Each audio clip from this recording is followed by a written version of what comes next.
malware that wiped off data from the servers of some of the biggest organizations in the world could soon be back. Hackers responsible for unleashing the NotPetya or the GoldenEye malware earlier in June have made a new ransom demand.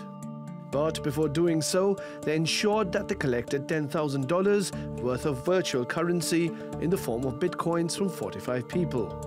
And they laid down the condition that they would free up more locked data only if they're paid more money.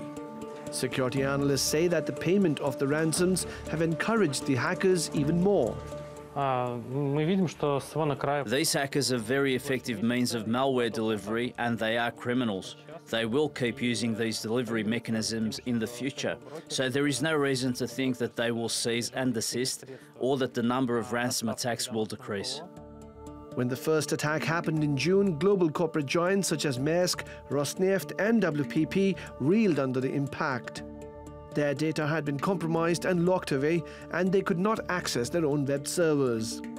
This caused disruption in business worth millions of dollars. Cybercrime is expected to cost the world up to $6 trillion by 2021, up from $3 trillion in 2015.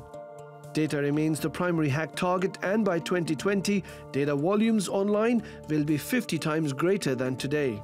More than 111 billion lines of new software code are written every year, each with a vulnerability that can be exploited.